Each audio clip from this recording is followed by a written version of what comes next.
Hey, welcome to the latest edition of First State Kopites podcast. This week, we're delighted to be rejoined by one of the members of OLSC Delaware, Enrique Jackson. So he's joining us. So we're all from Delaware today. This has been a rare thing over recent months. But I think it's probably a good time to do a bit of a deep dive, which we'll get into about kind of what's been going on this season. I've got some harebrained theories to share with you, trying to push them on Sean and Enrique. So we'll see how that goes. We'll start though. Today, Liverpool lost 3-2 in the FA Cup fourth round at Old Trafford on January 24th. Ordinarily, we'd be delighted to be out of the FA Cup so we could focus on other things. Maybe it being United and it being the season it's been, it doesn't quite feel like that today. But we're going to spend a few minutes anyway looking at that game and what did we learn from that, and then we'll get into some of those kind of bigger themes of what we think is going on this season. And Sean and Enrique can also persuade me that the topic about Liverpool signing a centre half is worth much airtime. So let's go. So Enrique, as you've not been with us for a while, we'll start with you. Today's game. What did you like about today's game? Let's start with that. I loved Salah's goal. Let's just talk about how great Salah is instead. Right? I mean, it's good to see him scoring against Manchester United. It's good to see him scoring again, actually. And I liked. It's weird to say during a loss, but I liked a lot of what I saw. We took the game to them. We looked great for the majority. I mean, we looked better than them for more of the game, I would say. And if it wasn't just for a few individual errors by, a young center back who in an ideal world wouldn't be playing there that game. And then, that free kick, what can you give credit to Bruno? It's a good free kick, but on another day, I think we beat them. And I could say that about probably our last half dozen games, but it's a tough one to take, though. Yeah, going out to Manchester United, you always want to beat them, and I do wish it had been a team in the Championship or lower down in the table, and we could have rested a bunch of players and got ready for Tottenham. But it's Manchester United, so we had to come in with our best guys, and unfortunately they got one on us today. Yeah. I mean, I think there would probably, in view of kind of some of the results, it probably wasn't a game that he was ever going to take as a, kind of Aston Villa under 18s. I think he probably felt like some of the players needed the practice, and so I think that's part of it. I'm going to ask you what could have gone better. I feel like you've already gone down that path, but maybe we'll find something else to talk about. Sean, I did want to kind of say a couple of things actually about Salah. I absolutely loved it when Martin Tyler was trying to diminish Salah's goal scoring record against Manchester United. Like he really doesn't score very often against them. Well, he now has 3-3, Martin. So that's pretty good from my perspective. What did you like about today, Sean? I'm going to steal a positive tweet that I liked online by Andy Wales, who's a fellow Red, and the positive second part of it said, scoring goals, looking more fluid in possession, Salah back on it, Firmino and Trent rediscovering their touch, and the team responding well to going behind.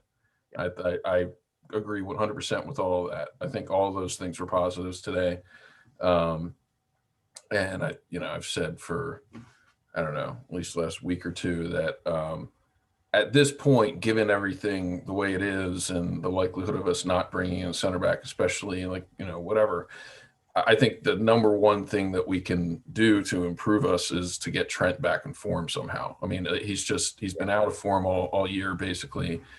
If we can get him back to being the old Trent, I think we can start scoring again, and a lot of, just help in a lot of areas. Maybe it helps the center backs playing alongside of him. I don't know why he's been out of form. Like he had COVID at the beginning of the season. He didn't have a preseason. Then he injured his calf. Seemed like maybe they brought him back a little too early from the calf injury. But it does seem like he's starting to look a little bit like his old self again, which is really encouraging. So I agree with Enrique. Like I really felt like we should have won that game. We definitely deserved no worse than a draw. To come away with a loss, it does suck, but it wasn't I don't know. I thought the overall performance was maybe a little bit better than it's been, in most of the games since the Palace game. Yeah. Well, I mean, that's more goals since that we've scored since the Palace game, I guess, against a Premier League team. So that's that's a good sign. You already started on the path of what could have gone better. Any thoughts about performances that maybe we do? Because I do think that last two games you took those in isolation, you wouldn't be saying Trent's out of form. Right. Well, Firmino wasn't great against Burnley, but he looked. I mean, that pass was just awesome today for Salah. Thought he was sharper, but he still looks like someone who needs a goal. Which he keeps scoring. He occasionally scores, and then we still say he needs a goal. What else were you looking at that you thought that needs work, Enrique? So it's weird because we're getting slowly back to the Liverpool that we got used to seeing last season, but it still feels like at points when we attack, especially, where we're just overthinking things a little bit. And I think at our best, you see us play. We're snappy, we're quick, we're so instinctual with what we do with the ball. And Firmino, epitomizes that the best. I think Firmino at his best never looks like he thinks for longer than half a second about what he's going to do with the ball. It just comes to him instinctually. And there are times where you see Firmino on the ball now, and you can actually physically see him thinking too hard about what should I do here? I want to do the right thing here, right? And that extra half a second, it shows, and we do seem to just be a little bit off the pace there. And not to bring it back to the Van Dijk injury, but I think it just does not get enough credit what Van Dijk does for our attack.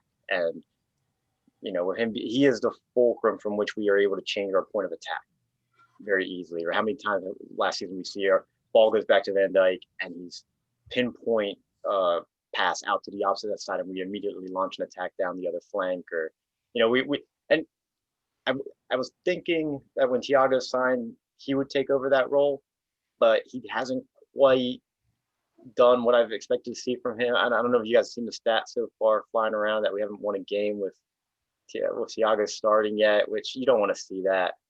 Yeah. I want to say some of it does seem to be that he hasn't quite got to the pace of the Premier League yet. Yeah. Which, that's, if we had our full team fit, that'd be fine, because we wouldn't be so reliant on what we expect to see out of Thiago. So, I mean, it just, not to go on rambling, but to me, it just seems like this was another baby step towards what we know we can play like, but we're not quite there yet, and I think part of it is that we are just overthinking things. Yeah, yeah.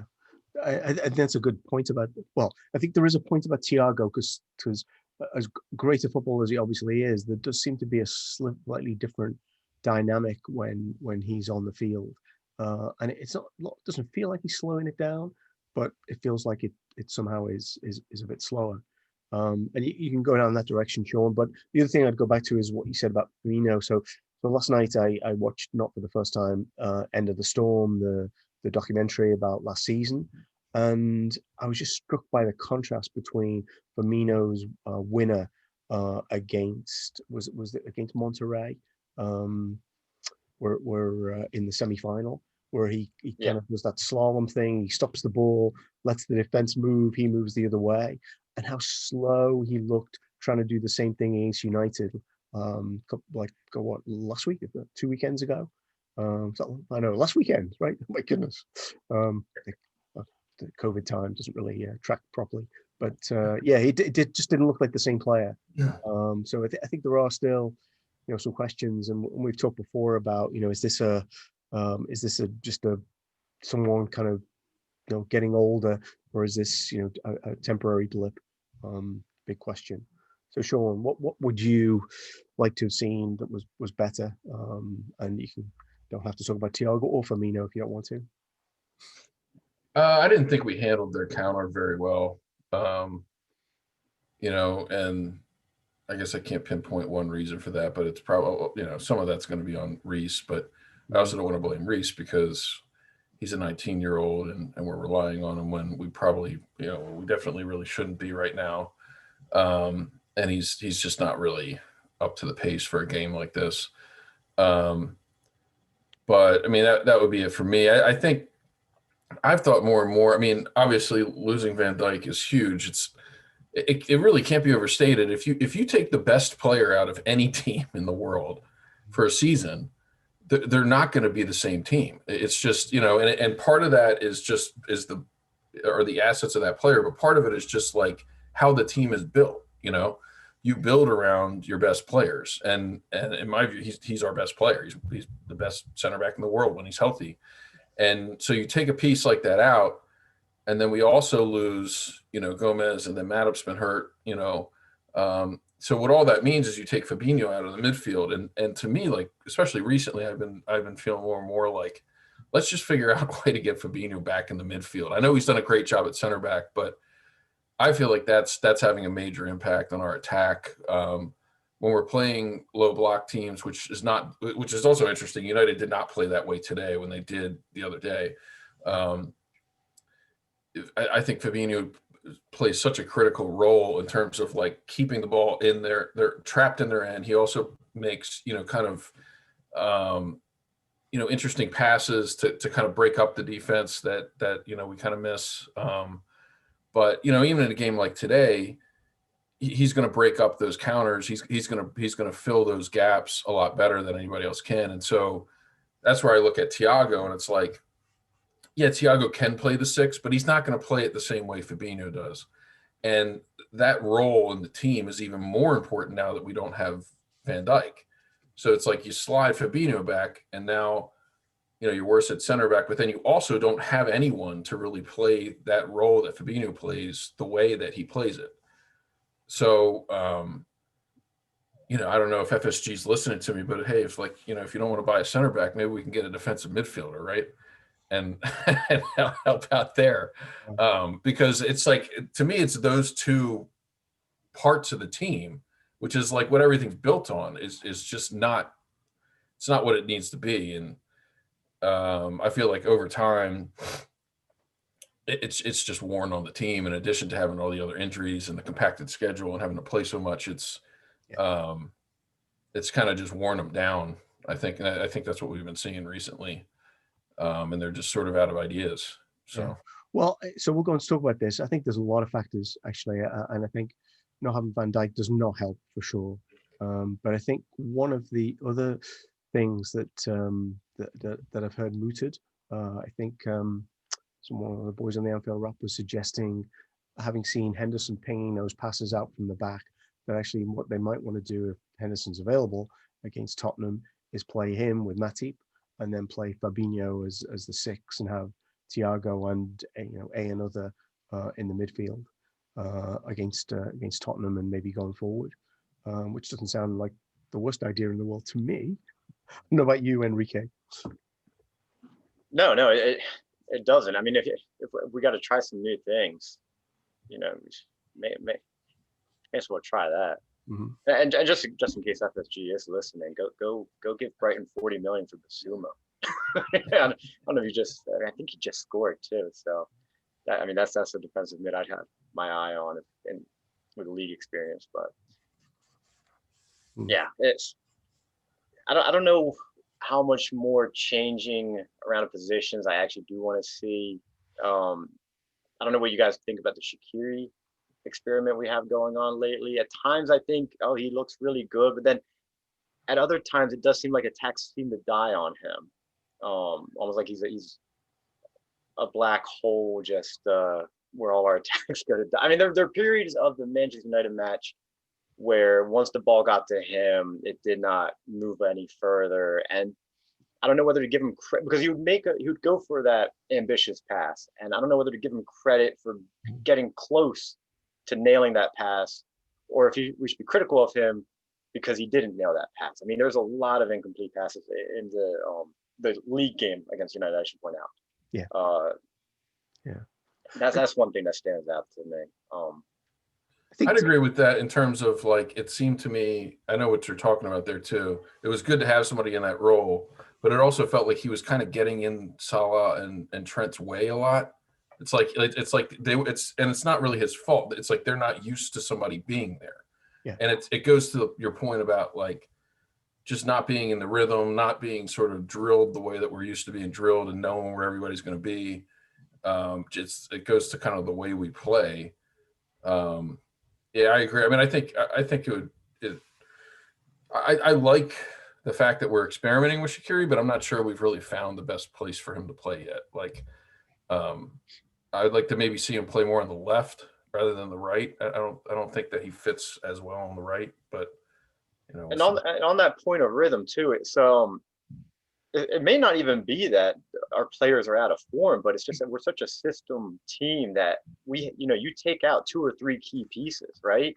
And you add in admittedly good players. Shaqiri is a good player, but that little bit of a drop off, right? Not having Van Dijk, not having Henderson and Fabinho where they should be, that's enough to throw off our rhythm. And you see it across the board. All our players, they just don't look as quick as we've seen them before. And I think going back to Trent, I think that Trent might be the player that's suffering the most from the rest of the team not being at the rhythm that he expects him to be. Because I don't know the stat off the top of my head, but I think he broke the record or his own record for most attempted crosses in that last game we Burnley saw. game. Yep, yep.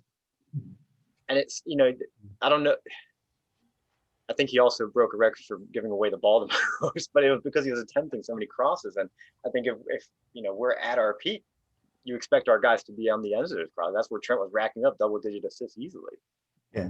So, but when it's not happening, then it does look like a Trent. He's throwing away the ball. And I think we all have that. We all probably had that agonizing scream when we were launching our last attack against United, and Trent just kicks it right out of play. I mean, unfortunately, that's the highlight of Trent from that game for me, because I just can't get that out of my head. It just killed us at the end. Although he's found himself, and I don't know if we talked about how much we talked about this, he has found himself in that inside right channel, like on numerous occasions. Like today, he had a great shot that Henderson palmed away. Maybe, I don't know, he could have done better with the shot, but it certainly was a chance, and he made the goalie make a pretty decent save. So I do think, I think the stats are really drive me crazy, because like people who don't use stats repeat stuff like that. Like Martin Tyler at the Southampton game was talking about how many times he'd given the ball away against, was it West Brom?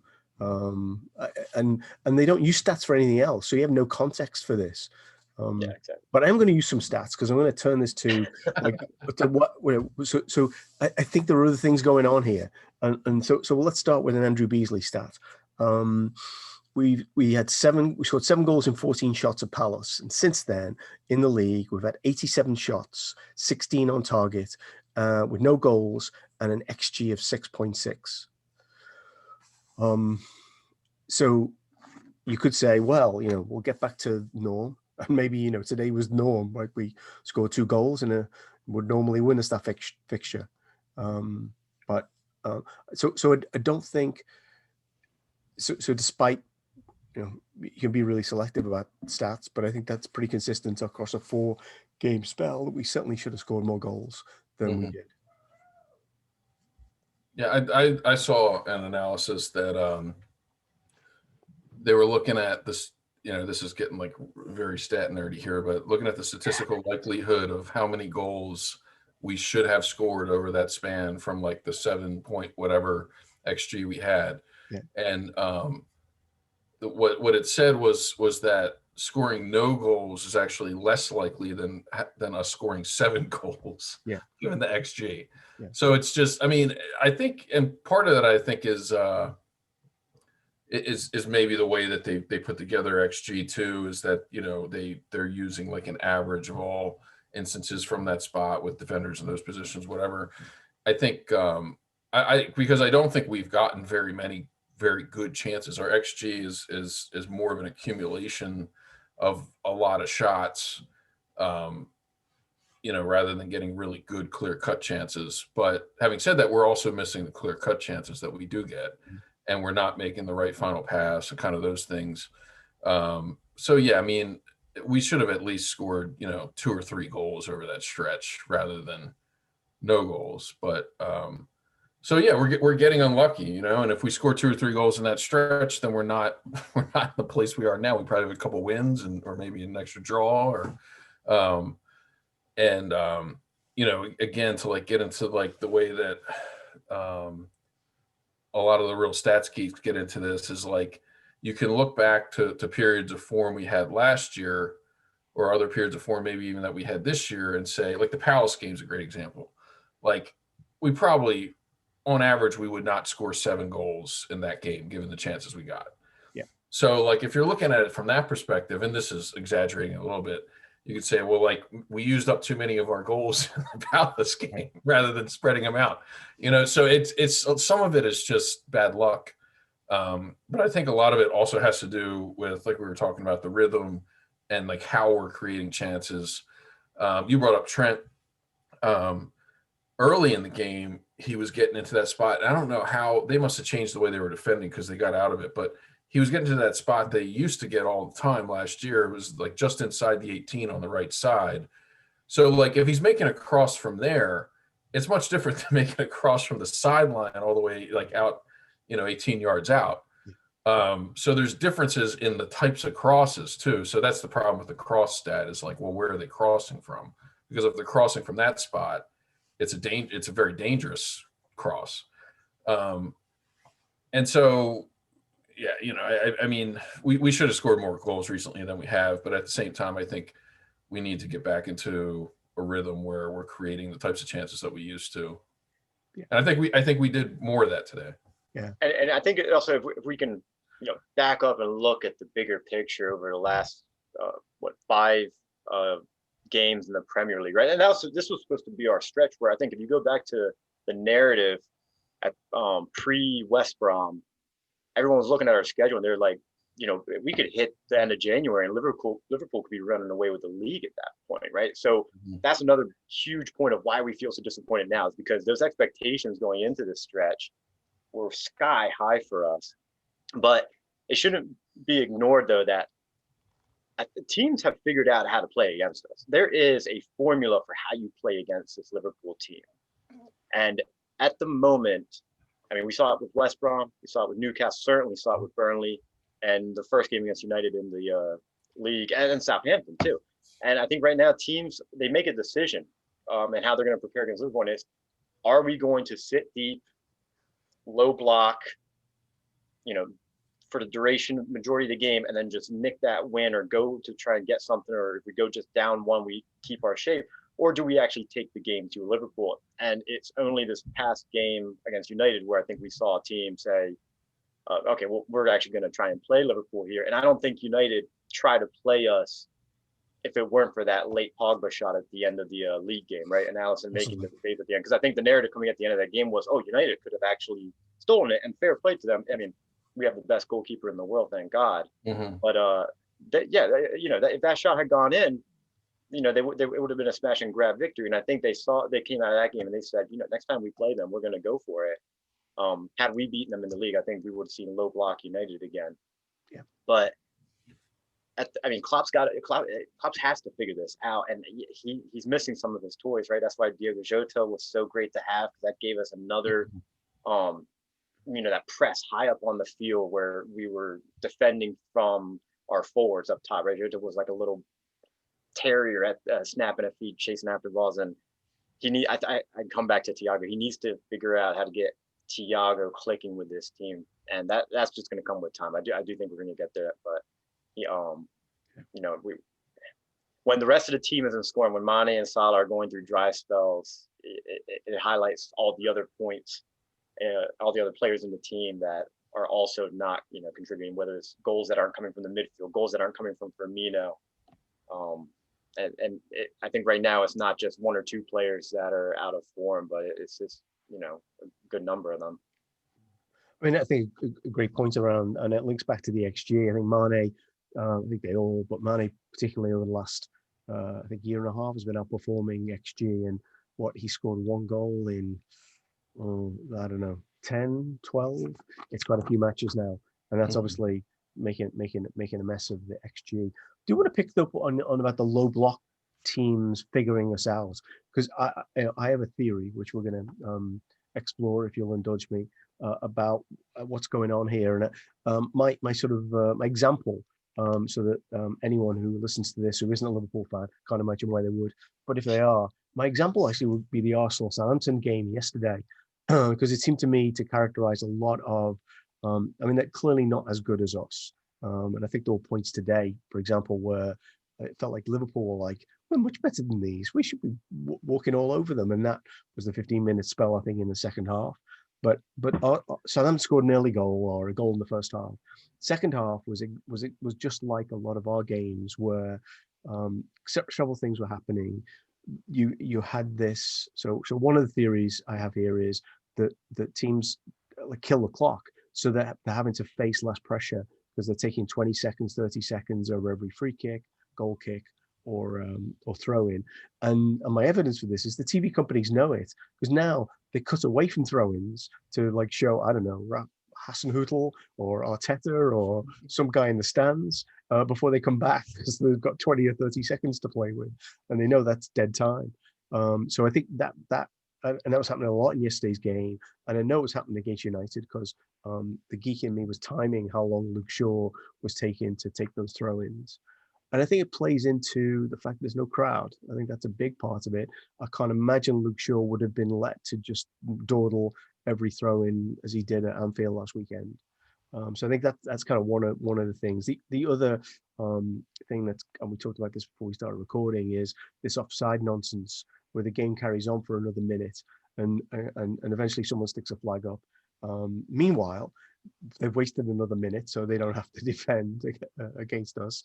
It's not added back on, and then somehow, and this happened in the Arsenal game, like Ings nearly scored, and the commentators going on about how terrible Arsenal's defense is, and like how they're cut to ribbons and blah blah blah, and the Lions put his flag up after like a minute of this, and they were still going on about what terrible defense Arsenal were, and never mentioned the fact that actually Ings was offside and it wouldn't have counted.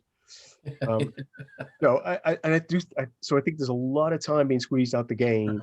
The other thing, and I'm you know I've got more to rant about, but the other thing I think is really interesting, and this came from, I think, Neil Atkinson pulled this out of StatsBomb 2 years ago when Burnley played at Anfield. They had over 200 presses. It may have been close to 300. They had 200 presses against City in the same season. This season, on last Thursday, they had 69. It went down for the behind the door, the closed doors game last season, but 69 was like what, a quarter of the presses that they had done. They did the same against City, and so I think the low block is no longer a thing they think they can now do, um, in a really kind of play dead way that they would not have done with crowds, Mhm. because I don't know, their own supporters wouldn't have let them just sit there, because that's essentially what they're doing, and kind of waiting for timeouts on throw-ins and on all the rest of it. And then you got to add in the Ashley Barnes faux fouls that kill Oh yeah. another minute off the clock, that the referee the other night seemed very happy to indulge. Anyway, so some other thoughts, and I don't. So I think one of the things I have with this is, without a crowd, I don't know how you counter some of this stuff, because I don't think it's necessarily great play. I think it's using the conditions to essentially mean that where Liverpool might have attacked for 30 minutes in a 45, you're cutting that down to 20 minutes in a 45. Enrique, a lot of stuff, but go ahead.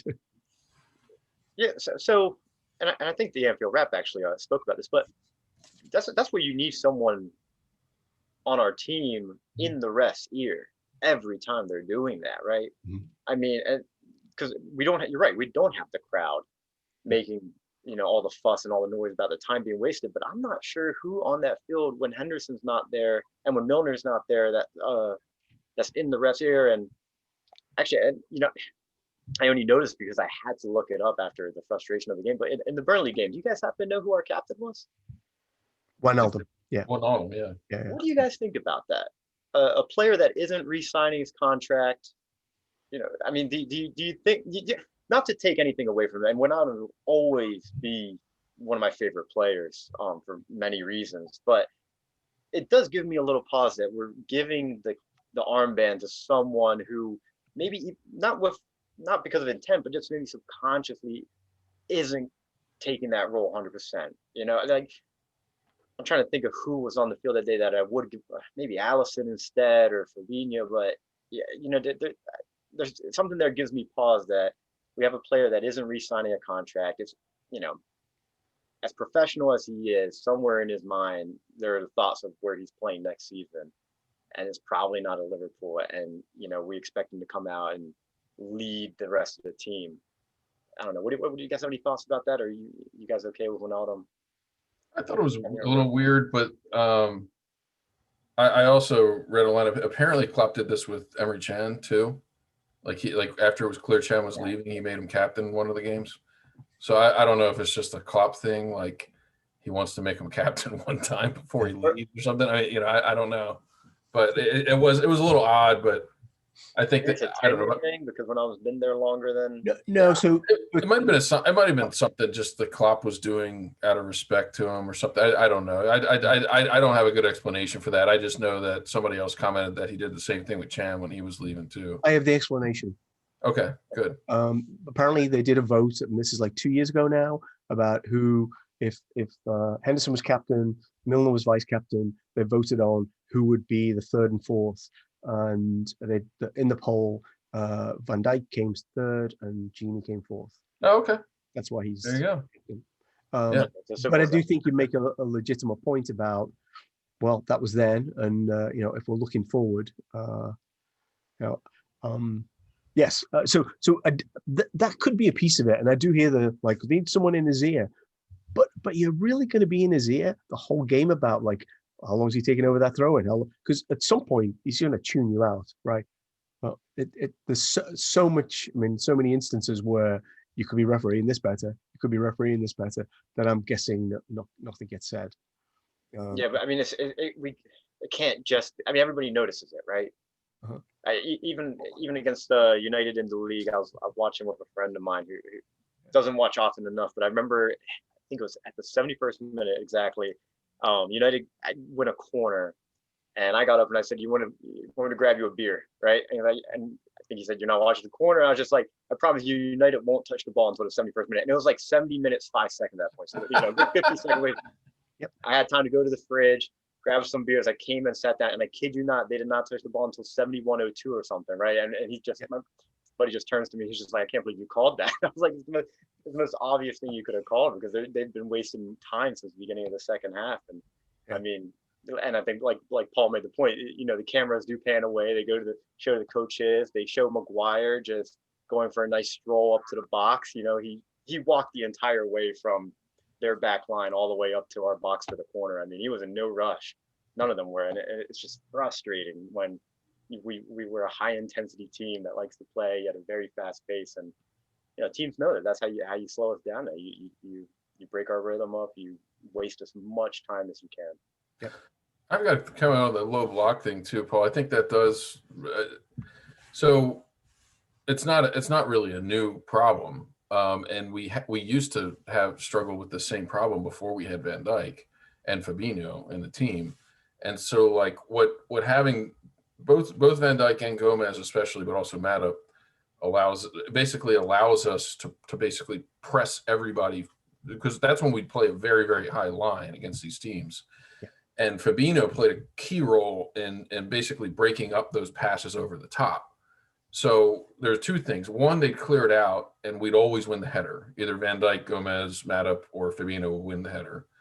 And then, if the ball was on the ground, we'd break up the pass over the top usually. And then even when it got over the top, we had Gomez and Van Dijk back there, and they'd almost always make the play.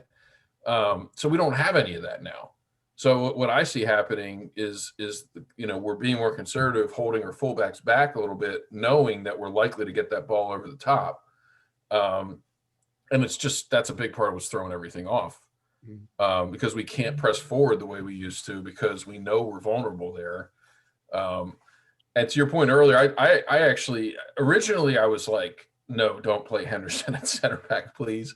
But having seen him play, and I don't, it might just be because he's played there a couple times now, but I actually, for whatever reason, I thought he played much better on the left side than he did on the right side. At center back. I don't know.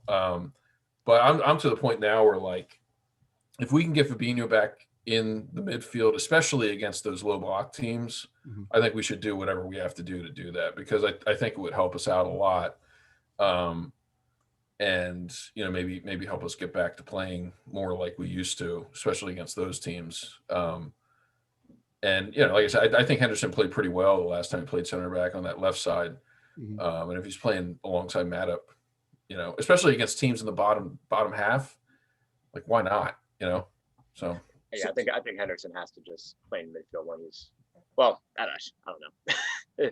That's tough to say. But to go back to your point too about we knew the low block was a problem for us last season, but that's why we signed Joe and Thiago. I think, you know, I didn't not cry anymore about injuries, but come on, yeah, you know, we bought these two assets to specifically handle teams that, and it's just, yeah. We're missing Jota a lot too, I should say. You know, and we bought him with a purpose. We talk about Firmino dropping in form. I mean, I think we sort of knew this drop in form was probably coming for some of these guys, because they played so many minutes, and so you know, Jota was supposed to be in the mix there to take some of the pressure off, and, you know, so we could really use him back soon, but. So I guess you're not completely convinced by my argument, is what I'm hearing, because for me, last season's low block is not the low block with no crowds and being able to wind the clock down. Yeah. Oh no, I think the crowds are huge. I meant to mention that too. I think if you look at our form, it's coincides with the crowds not being there. So, like, there's nothing you can specifically point to, but we have not performed as well on, like, you know, in terms of XG or in terms of points per match since the crowds haven't been there. Yeah, you know that comment, that comment saying where, like, some players' value is not recognized until they're not in the team, right? I think this was especially 2013-14 when Henderson got the red card and we saw how bad we were without, or how far without him. But I think it's similar here, where we recognize how much the crowd really does. You know, it's always spoken about, but here we have, you know, evidence, tangible evidence of what not having the crowd there at Anfield. And the when we're the away team, you know, the opposing crowd, because, like you said, teams would not be so willing to just waste so much time and sit back if they had their own fans behind them, like, you know, encouraging them to go and be a little braver and attack us more. So it's not just the home fans that we're getting hurt by, it's the lack of any fans at all. Yeah, I tend to think more about the home fans, but I think you make a good point about the away fans too, Paul. It's I mean, and it's not just like Chelsea or United. It's any of these teams playing a low block. Even if you're playing Liverpool, no fan's going to get excited about your team just sitting on a low block the whole time. You know, it's just not. And the players feel that. So there probably is something to that. I think there might be some sliding doors moments actually for Tottenham and Manchester United about this season, because I don't know they necessarily would be on this trajectory had they've been playing the styles they've been playing in front of their own supporters. Yeah. But it's okay. So a couple of things before we finish. I didn't want to gloss over, because one of the other kind of talking points has been, and I did not see the interview, so I don't know exactly what Klopp said, but I believe he said something like, "I'm not in charge of transfers," when asked about was he signing a centre back, which people have interpreted, I believe, as FSG won't come up with the money to, like, fill the hole in the defence. And I must confess, once it was obvious that no one was going to come in, and lots of good reasons why you wouldn't want to overpay for someone who may not be playing that much in your team, I was personally done with it. And if you want to try and persuade me that this is still a topic worth, you know, getting upset about and tweeting minute by minute on, I don't know, Sean, you want to take that? Yeah, I mean, I guess I do kind of have a theory of the case on this, and it's that we know that Klopp had some kind of big discussion with the team right before the new year. This is conspiracy theory stuff, so just like forgive me, but I'm guessing that he probably addressed this question and told the team that it's unlikely we're bringing anybody else in. Yeah. And since then, look at what our form has been. So I can only like my take is like that this has had a detrimental effect on the morale of the team, and to me it seems like Klopp is very frustrated in general, and I think this has to be a part of it. It's clear that he asked for a center back, that he told them that he thought he needed a center back, and I don't know if they've definitely said no, but they. And I would never expect them in this environment to go out and spend $50 million on an Upamecano or whatever, but I do feel that it's almost negligent for them to not bring anyone in. I mean, we saw like Reece Williams and it was playing today, and like we might not make Champions League if we keep going like this. I think we will turn it around, but like just bring somebody in on a half season loan. You know what I mean? Like with an option to buy, like just anyone. Like it could be somebody that's a third or fourth choice center back at a mid-table club. I mean, we need somebody that's Premier League quality. At least that's my view. Because we just don't have anybody to play there right now. I mean, Mattup's not reliable. Henderson, sure. I mean, we're sitting there saying like, yeah, we think it's fine for Henderson, but like, think about that. Like Henderson shouldn't be playing center back. I mean, it's desperate times here. Fabinho's been playing there almost the whole season now. Yep. So I don't know. My issue with it is that to me it seems like it's really angered and frustrated Klopp, and it seems like it's really hurt the morale of the team. Like that we're not doing anything to bring somebody in. And I've seen other people make comparisons like, who was it? I think Palace needed a striker. They went out and got a striker. Wolves needed a striker. They got a striker. Milan, I think, was down a center back. They went and got a center back. Like, it's not like nobody's available. I mean, there are people available, and you don't have to spend a ton of money to go get someone, at least short term. Now, like, having said that, I know Klopp hates bringing people in short term, and so does FSG, and it's not really part of the model. But I just feel like we're in a situation where we should be thinking outside the box in terms of the model. It's just a desperate situation we've been in for a long time now, and I hope we can work through it. But the fact that we're at increasing the risk of a lot of these things to me by not bringing somebody in is, just it's not great. Yeah, I completely agree, and honestly, tell me. Even if we went out there and just spend, under 25 million for someone when everyone's fit, who's clearly our fourth choice center back, and wouldn't play in any other situation, but it is an emergency right now. And even if we went and spent 20 to 30 million, if we get someone at the right price, and they're out there, tell me that we wouldn't be able to sell them 18 months down the line for almost as much as we bought them for, just because they played for Liverpool, right? We know that we're able to sell players at a premium. So we could go buy somebody from another league and then probably sell them, not to be harsh, but if it didn't work out, not just sell them to someone lower down the table and recoup most of that money back. It may not be in that FSG transfer model that they ideally want, where we're going to have somebody long term and build on them. But if that's not available right now, do we want to, and our other option is having Reece Williams or Henderson out of position at center back.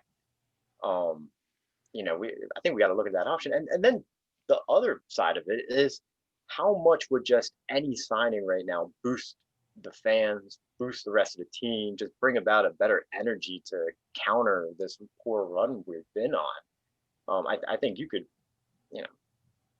I don't have a good name as an example. You could sign almost anybody right now, and I think people would be excited. It's like, okay, well, they're going to be able to come in and do a job, even if it's only for a couple months for us, and give us something to look forward to.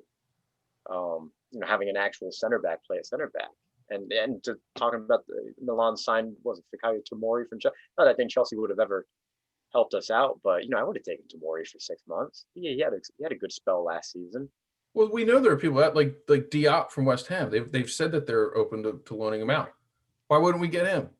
You know, just for the rest of the season.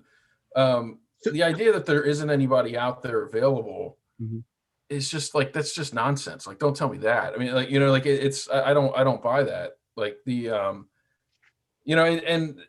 I don't know. I mean, we're at a point, like, in the way the league is too, like, anyone we could bring in that could potentially make like a 3-point difference between now and the end of the season, we should be going to get, because that's probably going to be the margins we're working with the way the season's going. And I just, I mean, there's still some time. It's not like the window's done, but I just, I worry if we go the rest of the season without bringing someone in, and I think it's unlikely Gomez will be back this year. Maybe Van Dijk comes back in like April or something. But it's just a big risk, like, if we don't make Champions League. And it's clearly stressing Klopp out. So that's another thing. Yeah. If you gave Klopp a signing, he gets out of this moody's, and he's clearly stressed out and feeling the strain of all these poor results in November on. I mean, the bust up at halftime with Sean Dyche picking fights with Chris Watt. You don't want to see this stuff. I mean, I'm glad you mentioned that, because that was, he's getting into arguments and little spats with low tier managers like Frank Lampard, and you don't want to see him doing any of that, because it's clearly getting it's getting to him. And imagine if he had actually punched Sean Dyche. It looked like he was pretty close to credit to him for going after him. Like, you like to see that, but maybe not at halftime in a game you go on to lose, but just reining this in a little. So negligent, said Sean. Like, anyone bring 25 million. We know FSG are a lot about value. We also know they don't have much of a revenue stream coming in right now, given kind of the pandemic. And by the way, loans are not always all they're cracked up to be, because the teams are often looking for premiums on the loans, so you end up paying a significant amount. Is it really just the absence of a centre half that's driving him crazy? Because my sense was what was driving him crazy is these idiots keep asking me the same damn question. Yes. Yeah, actually, I meant to touch on that. Go back to your point about the press conference. The only reason Klopp does not bring up that subject himself, right? The only reason he talks about it is because he's asked about it. And at that point, he's probably been asked about it 12 times over the last week. And getting asked about it after losses as well. It's the way I took it was he wanted to be very clear that it's not his decision not to sign anyone, right? I think that he wanted to make clear. Yeah, but he also did say that he did ask them to bring in a center back, right? He basically said that. That was the part that stood out to me. Like, he would normally not say something like that, but so clearly, so would it be getting to him if we were on a winning run, right? So let's in a hypothetical, let's say we won 4 out of the last 5, and he asked for a center back, and they said no, we can't give you a center back right now. Is he in the same mood? I don't think so. Probably not, but I think it's all you add it all up together. It's all straining on him. So well, I'm sure we're going to hear more from certain quarters about that, much to my annoyance. The window will be closed by the next time we do an episode, so that's good news from my perspective. Going to close it out with looking ahead. So Tim Kaiser, who formerly of this podcast, shared with me a graph which showed Liverpool's January form since the Premier League was formed, the last 2 seasons aside, as the worst month of any season. So there is a sense in which maybe we're just reverting to norm. Maybe that's the way to look at it. Sadly, I did check, and the next game is still in January. So I don't know if that's going to help us out on Thursday against Tottenham. But I did want to look further ahead, actually, and what are your expectations now of the season, I think, is the question. Are we at the point where Champions League is now the thing, and top 4 is good enough? because clearly there's no other trophies out there that we could be looking at, or are you still kind of holding our hopes that the league will, something magical will happen in the league and it'll all resolve itself? I don't think it has to be that magical, to be honest with you. The way I look at it, so on the Champions League, Mm. I'm of the mindset. So we have what, another 3, 4 league games before the next Champions League kicks off. I may be completely off on that, but something like that, right? About that, yeah. I'm of the mindset of Uh-huh. let's go for it and let's not throw away the league yet. Let's play our hearts out in these league games. Once Champions League is a week away, let them we take stock and look at where we are. God forbid we go continue a losing streak and maybe by the time Champions League kicks off, then we're completely out. Okay, then we can focus on Champions League. But I don't see why we can't remain focused on the league right now while the Champions League is still on pause. As far as what I would like to see from us this season, so here's the way I look at it. This is the worst we're going to be all year. I don't think any serious rival fan or any Liverpool fan thinks otherwise. Nobody honestly thinks we're going to continue playing, or not necessarily playing poorly, but getting these poor results from now until the end of the season, right? So let's take that in the stock that we only get better from here. This is also the best United are going to be all season, right? They're undefeated in 11 or 12, right? They're not going to go undefeated all season. They're going to have their slump. It just so coincides that they're peaking when we're at our low, so it makes us feel especially bad. Before we go throwing away the league, let's remember that we've scored only 1 goal in our last 5 or 6. We're still the top scorers in the league, right? We only scored 1 in our last 5 or 6. We're only 6 points off the top of the table. The only team I still remain scared of is City, because City have shown, and we've seen in the past, that they can rack up those high points totals at the end of the season. We haven't seen that from this United team. We haven't seen it from any other team, So I think if this is going to be a title that's won on a lower average total points, then you can throw United and Leicester into the mix, maybe Spurs as well. But for that to happen, that would mean that City would have to fall off. Yeah. We would have to continue in poor form that I just don't expect us to be. And, a lot of other things would have to go right. So there should be, United would have to continue not having any injuries of any sort, of any keynote to them. And if this is going to be a title that's won with something that I think we'd all expect maybe in the high 80s, I'm not sure it's going to, be a 90-point title this year, then in that case, I think it still just comes down to us and City. And so to wrap up my point, what I'd like to see is that we remain in this race and at least run with City for as long as we can. I want to be competitive. I'm okay if we don't win, but we remain competitive the entire season, right? I still want us to be a team that other teams fear to play. I don't want to see what we saw today, where United thought, oh, we can actually have a go at them because where they're at. And with Tottenham coming up, my only hope is that, because I think they sit at 6 right now, they need points. It's not the Mourinho way to only bank on just going for the draw, or to go against that, right? We know Mourinho, he likes to play for a draw against big teams, but my hope is that they actually think that they can have a go at us, and I think that plays into our hands if they want to have a go at us. But bring it on. Yeah. So I'm going to finish off with Sean, but one thing I go back to is, I've said this before, but United will get 76 points or there and thereabouts, and if that's in with a shout of winning, then they're in with a shout. I think the difference has been the last couple of years that we and City have typically got more than two points a game on average. So I think your premise is that we're going to come back from getting less than 2 points in the first half of the season back to more of the norm of the last 2 seasons. Right. That was a question in there somewhere.